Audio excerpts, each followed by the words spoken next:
이 부활의 신앙을 가지는 것이 우리가 승리하는 비결이라고 합니다. 우리 삶은 비록 힘겨운 시련과 해결해야 할 많은 문제들로 가득한데 그 속에서 부활의 믿음을 갖는 게 대체 왜 중요한 걸까? 대체 부활이 뭐길래 자꾸 그렇게 우리는 강조하는 걸까? 첫째는 예수님은 우리를 거듭나게 하시려고 부활하셨다는 거예요. 거듭난다는 말은요, 다시 태어난다는 뜻입니다. 이 말은 존재가 다르게 새롭게 태어난다는 뜻입니다. 전혀 다른 존재가 되었다라고 하는 의미가 있는 거예요. 그게 새롭게 태어나는 거예요. 그래서 예수님이 부활하신 것은 나와 전혀 상관없는 그런 일이 아니라는 것입니다. 예수님의 부활은 종교에서 말하는 교리가 아니에요. 하나님이신 예수님이 자기의 능력을 과시한 어떤 기적의 사건도 아닙니다. 나와 무관한 것이 아니라 나를 새로운 존재로 바꾸시기 위해서 예수님이 선택하신 어떤 필수적인 과정이라는 것입니다. 예수님이 부활하심으로써 우리는 비로소 새로운 존재로 다시 태어나게 된 거죠. 예수님은요, 여러분들을 거듭나게 하시려고, 새로운 존재로 바꿔주시려고 그 죽음을 깨뜨리고 부활하시는 거예요. 그렇다면 우리를 어떻게 바꾸신다는 걸까요? 우리가 어떤 존재로 새롭게 된다는 것일까? 두 번째로 생각해 볼 것은, 거듭난다는 것은 패러다임의 변화라고 하는 것입니다. 하나님이 우리를 다시 태어나게 하셔서 산 소망과 하나님의 유업과 그리고 구원을 주신다는 거예요. 그것이 우리를 새롭게 태어나게 하셔서 얻게 하시려고 하는 것입니다. 여러분들은 어디에 소망을 두고 계십니까? 여러분이 투자한 코인과 주식에 여러분의 소망을 두십니까? 여러분이 지금 준비하고 있는 어떤 자격증, 취업하고 싶은 회사, 사귀고 싶고 결혼하고 싶은 어떤 사람, 여러분 그런 것들이 여러분들의 소망입니까? 그리고 그런 소망은 진짜 여러분들을 배반하지 않고 사라지지 않을 진짜 살아있는 소망이 맞습니까? 여러분, 세상 어디에도 정말로 여러분들을 채워주는, 만족시켜주는 그런 소망은 없어요. 그런데 거듭나지 않는 사람은 그것을 알 수가 없다는 거예요. 예수님 만날 수가 없어요. 그러면 너무 안타깝지 않습니까? 참된 만족과 참된 소망이 무엇인지 알지 못한 채 그냥 헛된 것들만 구하면서 그걸 얻기 위해 그렇게 분주하게 살아가는 것뿐이에요. 그러다가 진짜 소망을 얻을 기회도 잃어버리고 시간도 잃어버리고, 그렇게 여러분 죽는다고 한다면 너무 슬프잖아요. 그래서 예수님이 부활하신 거예요. 부활하셔서 우리들을 거듭나게 하신 거예요. 새로운 존재로 바꿔주셔서 산 소망이 어디에 있는지를 알게 하시는 거예요. 여러분, 예수님의 부활을 믿으실 수 있기를 주님의 이름으로 축원을 드립니다. 그리고 그 부활을 믿음으로써 거듭난 사람이 돼야 돼요. 그럴 때 세상의 것에는 소망이 없구나, 진짜 소망은 이건가 보다 라고 깨달아 알 수 있게 되는 거죠. 그리고 그 믿음을 가질 때에 진짜 그 소망으로 인해서 누리는 참된 만족과 기쁨이 넘치는 삶을 살아갈 수 있을 거라고 하는 것입니다. 그게 우리를 변화시키는 첫 번째예요.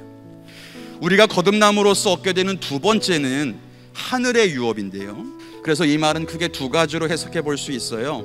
하나는 말 그대로 그냥 유산을 말하는 거예요. 하늘에서 얻는 복, 하나님이 주시는 유산, 이렇게 생각할 수 있어요.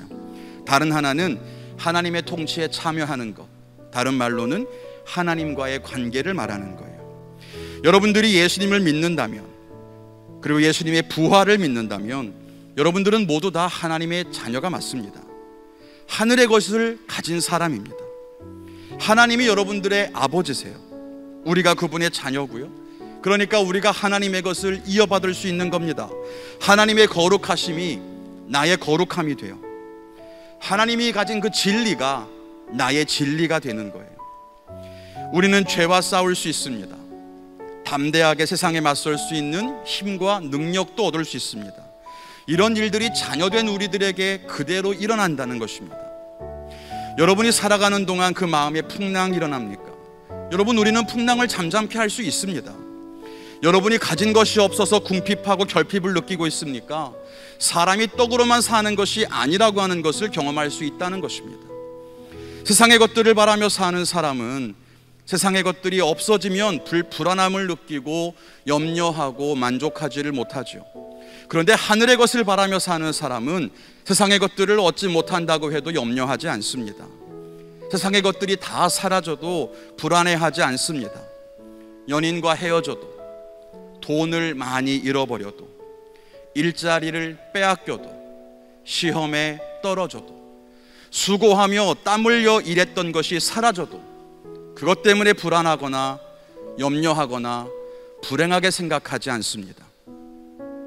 우리는 세상보다 더 좋고 더 귀한 것들을 유산으로 받은 하나님의 자녀이고, 그것은 내 삶 속에서 다른 어떤 것과도 비교할 수 없다는 사실을 우리는 기억해야 합니다.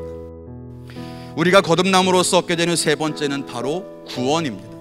하나님은 여러분 우리를 구원하십니다. 그런데 그 구원을 얻기까지 우리를 도우시는 것이 하나님의 은혜예요. 세상을 살아가는 이 과정이 얼마나 힘든지 모릅니다. 예수님 믿고 천국 가면 모든 것이 다 좋을 것 같은데, 아직 우리가 이 땅에 살고 있다 보니 우린 여전히 상처받고 치열하게 싸우며 살아가야 합니다. 그런데 하나님은 그런 우리에게 구원을 얻을 때까지 보호하신다고 약속하시는 겁니다. 그래서 6절에 이어서 이렇게 말씀합니다. 너희가 여러 가지 시험으로 말미암아서 근심할 수 있지만 그럼에도 기뻐하라는 것입니다.